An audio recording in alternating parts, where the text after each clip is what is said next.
ओम गुरु ब्रह्मा गुरु विष्णु गुरुदेवो महेश्वर गुरु साक्षात् परम ब्रह्म तस्मै श्री गुरुवे नमः।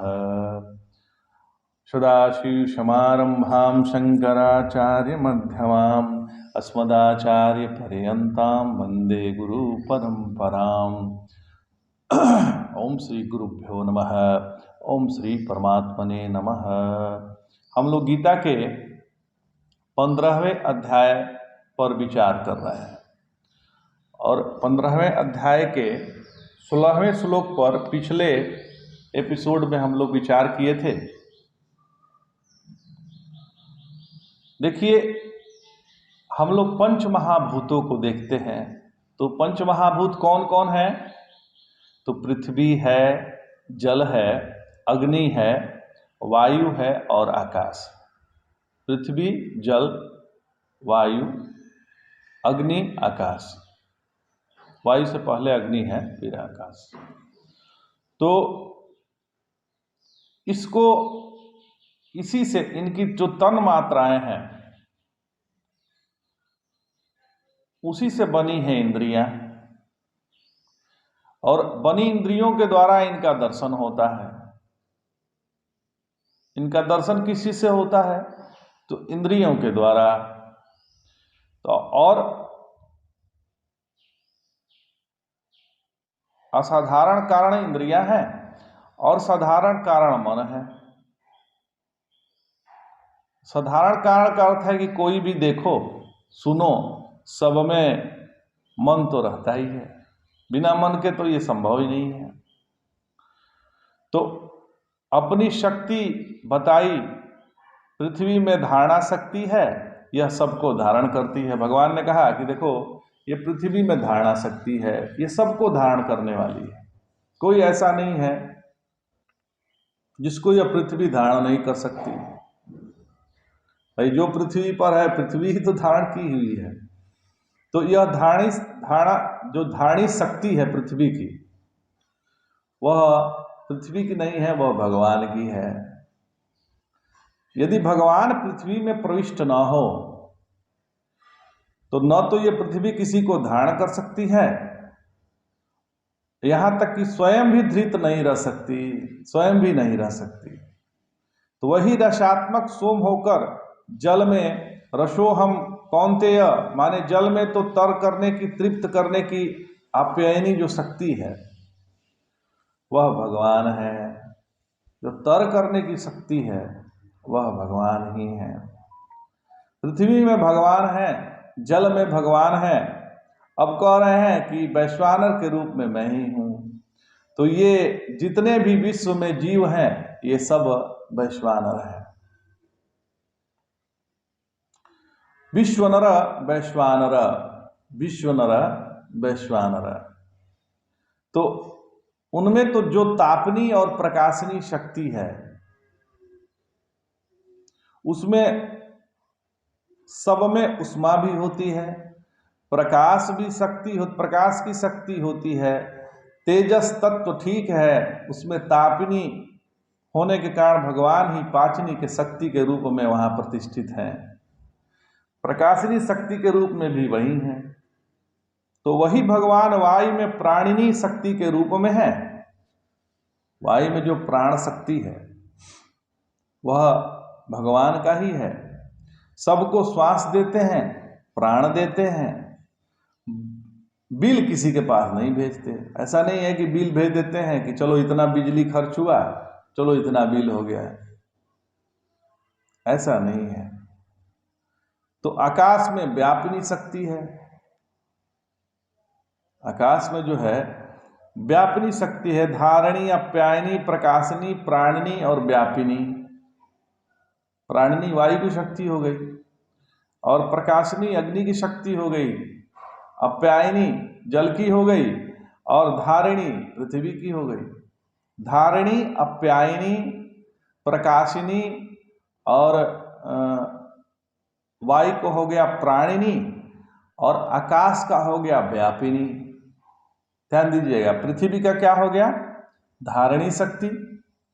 जल का हो गया अप्यायनी शक्ति, अग्नि का हो गया प्रकाशिनी शक्ति, और वायु का हो गया प्राणिनी शक्ति, और आकाश का हो गया व्यापिनी शक्ति। तो ये 5 शक्तियों के रूप में भगवान ही ये जगत को धारण किए हुए हैं। तो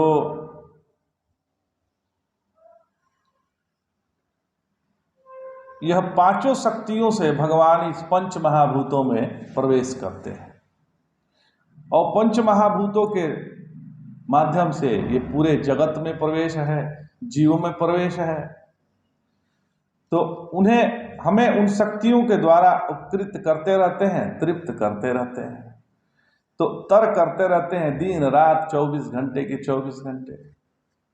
तो आपकी बुद्धि के भीतर बैठकर, ध्यान दीजिएगा, आपकी बुद्धि के भीतर बैठकर आपकी ठीक ठीक नमक का अंदाज बताने वाला कौन है?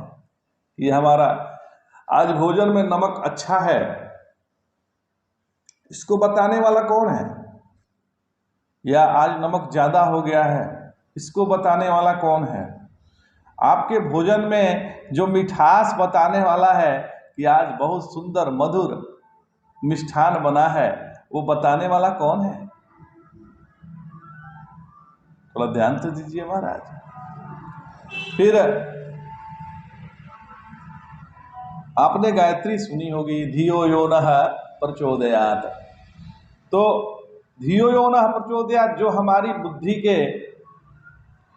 बुद्धि को प्रेरित करता है। बुद्धि को प्रेरित करने वाला कौन है? वही परमात्मा है।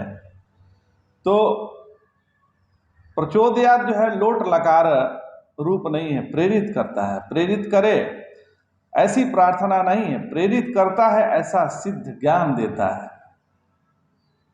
कौन बताता है कि चावल में कितना नमक डालिए? भगवान का पता क्या है? कौन से पत्ते पर चिट्ठी लिखे भाई, तार भेजें, फोन किस पे करें, मोबाइल से फोन किसके पास करें कि भगवान का पता चल जाए? अरे महाराज कहीं दूर नहीं है, वो आप ही के पास बैठा हुआ है, कहीं वो दूर आपसे नहीं है। सर्वस्य चाहम हृदय सन्निविष्टो मतः स्मृति ज्ञान अपोहनम च, और अहम सर्वस्य हृदय सन्निविष्टः न केवलम गवि न केवलम अपसु हृदय न केवलम तेजसी किंतु सर्वस्य हृदय। मतलब सबके हृदय में वह परमात्मा है, कहीं चिट्ठी भेजने की जरूरत नहीं है। तो मैं केवल धरती में हूं, केवल जल में हूं, और केवल अग्नि में हूं, केवल आकाश में हूं, ऐसा नहीं है। अरे भाई मैं तो सबके हृदय में बैठा हुआ हूं भाई। भगवान कह रहा है कि मैं तो सबके हृदय में हूं, उससे दूर कोई नहीं है। तो भगवान सबके हृदय में बैठे हुए हैं। सर्वस्य चाहम हृदय सन्निविष्टो। तो हृदय शब्द का अर्थ है, आप ऐसा मत समझिए कि जैसे शरीर में रक्त है वैसे भगवान बैठे हुए हैं, नहीं। और रक्त में वीर्य है, शरीर में रक्त है, रक्त में वीर्य है, और वीर्य के भीतर एक संवेदात्मक धातु है। वह संवेदनात्मक धातु जो है संस्कारों को ग्रहण करती है। तो उसी संस्कार को पकड़ने वाली धातु को हत बोलते हैं, आरहति संस्कार इति हत। तो जो हमारे हृदय में है उसका नाम हृदय है, उसमें रहते हैं भगवान। नाम तो हृदय है लेकिन रहते हैं भगवान। और अब आप दूसरी बात ध्यान कीजिए कि सर्वस्य चाहम हृदय सन्निविष्टः। सर्वस्य, सबके हृदय में वही भगवान है। ये नहीं कि भैया हमारे हृदय में है, ऐसा नहीं है। सबके हृदय में वही परमात्मा बैठा हुआ है। और किस रूप में बैठा हुआ है? तो अहम के रूप में बैठा हुआ है। प्रथम पुरुष में और उत्तम पुरुष बनता है अस्मि। तो अस्मि से होता है अस्मत्, और अस्मत् के प्रथमा विभक्ति कि एक वचन में इन लोगों ने अहम बना दिया। असल में अहम एक पृथक स्वतंत्र अव्यय है। वह क्या है? न हन्ते इति अहम, जो किसी को मारता नहीं है, सबको प्रकाशता है, उसका नाम अहम है। न हन्यते इति अहम, यह गीता में व्युत्पत्ति है। कौमुदी मतलब देखिए, नायम हन्ति न हन्यते, अयम न हन्ति इति अहम, अयम न हन्यते इति अहम। तो न किसी को मारता है, न किसी से मारा जाता है। न हन्ति न हन्यते, अयम न हन्ति इति अहम, अयम न हन्यते इति अहम। तो कभी छोड़ करके जाता नहीं है, सबके हृदय में अहम अहम अहम। एक महात्मा जी किसी से पूछा, महात्मा जी ने किसी से पूछा, अच्छा नहीं, महात्मा से किसी ने पूछा कि महाराज परमात्मा को कैसे पहचानेंगे? तो बोले, महाराज बोले कि तुम्हारे घर में कभी दाल पकाई जाती है? तो बोले कि हाँ हाँ पकाई जाती है, क्यों नहीं, तो हर घर में पकाई जाती है। तो जब पानी आग पर चढ़ा देते हो और पानी खुदर फुदर करने लगता है, पहले क्या होता था कि पतीला में ही दाल बनती थी, पहले कुकर तो होता नहीं था, तो जब वो फटर फटर की आवाज़ करती थी, जब बनता था तो फटफट फटफट का आवाज़ करता था। तो खुदर फुदर जब होने लगे, आवाज़ आने लगती थी, तो उसमें पानी तो है, परमात्मा खुदर फुदर उठता है, वह है अहम। अहम तत्व तो परमात्मा है, और उसमें जो अहम अहम का उल्लास हो रहा है, विमर्श हो रहा है, अहम अहम की वृत्ति उठ रही है, यह है परमात्मा की अभिव्यक्ति। सब अलग अलग है, ठीक है, सबका अंतःकरण अलग अलग है, ये भी ठीक है, सब अलग अलग है, पूरे संसार में सब अलग अलग है, ठीक है भाई, सबका अंतःकरण अलग अलग है, ये भी ठीक है। सबके हृदय में वासना शून्य, कर्तव्य शून्य, भोक्तृत्व शून्य, संस्कारोपलेखन शून्य, अहम मतलब अहम अहम की स्फूर्ति हो रही है। यह सच चित्त सच्चिदानंद स्वरूप ही है जो अहम अहम कह रहा है। परमात्मा से पृथक किंचित भी नहीं है, और यदि उसके स्वरूप का बोध हो जाए तो भी परमात्मा, और न हो तो भी परमात्मा, तो हर हाल में परमात्मा ही परमात्मा। तो सर्वस्य चाहम हृदय सन्निविष्टो, तो यह परमात्मा सबके हृदय में बैठ कर रहता है महाराज। और एक फकीरी से राजा ने पूछा कि महाराज यह परमात्मा क्या काम करता रहता है, तो निकम्मा है क्या? फकीर से एक राजा पूछ बैठे कि महाराज ये परमात्मा करता क्या है, निकम्मा है क्या? तो बोले कि हमको बड़ा मानकर पूछ रहे हो या छोटा मानकर पूछ रहे हो? तो महाराज, तो वो राजा बोले कि आप तो गुरु हैं, आपको बड़ा मानकर पूछ रहे हैं, तो अच्छा तो पहले तुम सिंहासन से उतर जाओ। उस फकीर ने कहा कि पहले तुम सिंहासन पर उतर जाओ, तो उस पर हमको बैठाओ। तो महात्मा जो है सिंहासन पर बैठ गए, राजा नीचे बैठ गए। तो बोले अच्छा देखो, अब मैं राजा हूं और तुम प्रजा हो, ठीक है, यही काम ईश्वर करता है, यही काम ईश्वर का है। राजा को रंक बना दे, रंक को राजा बना दे, और यही काम ईश्वर का है, यही सच्ची घटना है। तो ब्रज में हमारे ग्वारिया बाबा थे, ग्वारिया बाबा हुआ करते थे ब्रज में, बहुत पहले की बात है। दतिया राजा के राजगुरु थे, यही घटना घटी थी। दतिया राजा ने उनसे प्रश्न पूछा था और उन्होंने ही ऐसा कहा उनसे, ग्वारिया बाबा ने कहा कि तुम नीचे बैठो। तो भगवान ही ऐसा है जो कि राजा को रंक बना दे और अंक को राजा बना दे। ये भगवान ही कर सकता है। तो आज हम लोग 17वें श्लोक का अध्ययन करने वाले हैं। तो अब हम लोग 17वें श्लोक का पाठ करेंगे और उसके बाद जो है उस पर विस्तार से उसका विचार करेंगे कि यह भगवान क्या कह रहे हैं। तो संग संग में भी आप लोग पाठ कर सकते हैं। उत्तमः पुरुषस्त्वन्यः परमात्मेत्युदाहृतः यो लोकत्रयामाविश्य बिभर्त्य व्यय ईश्वरः। भगवान कह रहे हैं कि परंतु उत्तम पुरुष अन्य ही है जो परमात्मा कहलाता है और जो तीनों लोकों में प्रवेश करके सबको धारण करने वाला अव्यय ईश्वर है। सबको यह धारण करने वाला अव्यय ईश्वर है, वह परमात्मा कहलाता है। तो भगवान कह रहे हैं उत्तमः पुरुषत्वन्य परमात्मेति उदाहृतः। पुरुषः, भगवान ने कहा उत्तमः पुरुष, यह रूप क्षर आदि पर आत्मा है और अक्षर आदि पर आत्मा है। अतएव ये दोनों परमात्मा है। कौन? क्षर और अक्षर जो है ये दोनों परमात्मा है। यह प्रथम पुरुष है कि मध्यम पुरुष है? बोले कि न तु प्रथमः पुरुषो भवति।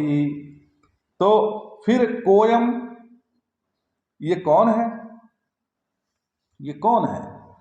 तो अहम सह होगा तो प्रथम पुरुष होगा और त्वम होगा तो मध्यम पुरुष होगा। तो और उत्तम पुरुष होगा तो कौन होगा? तो अहम होगा, यह अहमर्थ से भिन्न नहीं है। और तब इसकी विशेषता बताते हैं कि यह क्षर अक्षर से विलक्षण है। देखिए, क्षर अक्षर भी वही है, लेकिन उससे क्षर अक्षर को प्रकाशित करने वाला है और उससे विलक्षण है, अहमर्थ से अभिन्न है। और आत्मा का यही परम अर्थ है, परमात्मा है। जो आत्मा का जो परम अर्थ है वह परमात्मा है।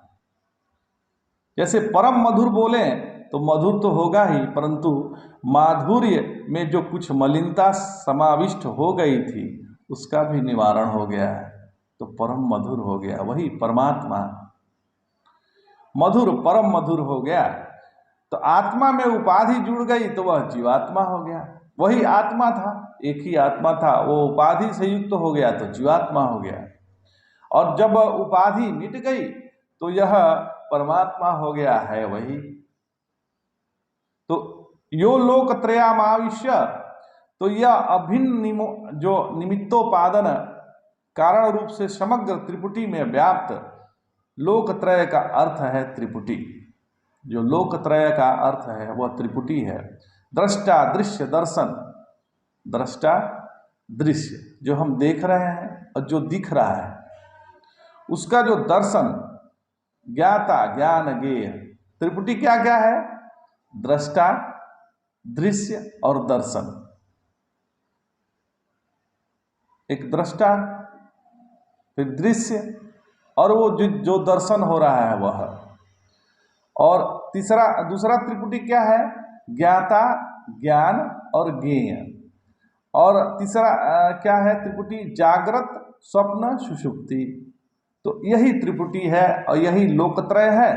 इसमें अविश्य माने विभर्ति, अभिन्न निमित्तोपादन जो करणत्वेन प्रविश्य, अविश्य माने तदात्माने न अपद्ये, तादा माने होकर विभर्ति अर्थात धारण करता है, वह अव्यय है। इसको अश्वत्थ पाहुरव्यहम से ही प्रारंभ किया था भगवान ने। और मूल अक्षर पुरुष का ही परमार्थ यही है और अक्षर पुरुष का भी परमार्थ यही है। तो भगवान ने कह दिया कि मैं परमात्मा हूं। तो परमात्मा कौन है? क्षर अक्षर भी वही है, लेकिन उससे विलक्षण है। सभी जीवों को प्रकाशित करने वाला है, सभी जीवों में है, सभी जीव है, लेकिन जीव से वह विलक्षण है। तो वह स्वतंत्र ही ईश्वर का परिचायक है। विभक्त एवं ईश्वर उपाधि से असंसूच होना ही ईश्वरत्व है। मतलब वह परमात्मा जो है वह नित्य शुद्ध ब्रह्म है। माया उसका स्पर्श भी नहीं कर सकती, जो माया है उसका स्पर्श भी नहीं कर सकती। वही सबको सत्ता स्फूर्ति देने वाला है। और जैसे राजा की सत्ता से राज्य संचालन होता है, उसी प्रकार उस परमात्मा की सत्ता से ही विश्व का सब व्यवहार चल रहा है। वह सर्व साक्षी है, जगद्रादि अवस्थाओं की के बदलते रहने पर भी साक्षी निर्विकार ही रहता है और उसको कोई अंतर नहीं पड़ता। ईश्वर शब्द का प्रयोग शुद्ध ब्रह्म के लिए ही हुआ है और माया विशिष्ट के लिए नहीं। उत्तमः पुरुषन्यः का तात्पर्य यह भी हो सकता है। तो वह परमात्मा जड़ चेतन दोनों से उत्तम है। और जो परमात्मा है वह जड़ और चेतन दोनों से उत्तम है। तो यही भगवान कह रहे हैं। अच्छा, आज इतना ही। जय जय शंकर, हर हर शंकर, नमामि शंकर, भजामि शंकर, हर हर महादेव।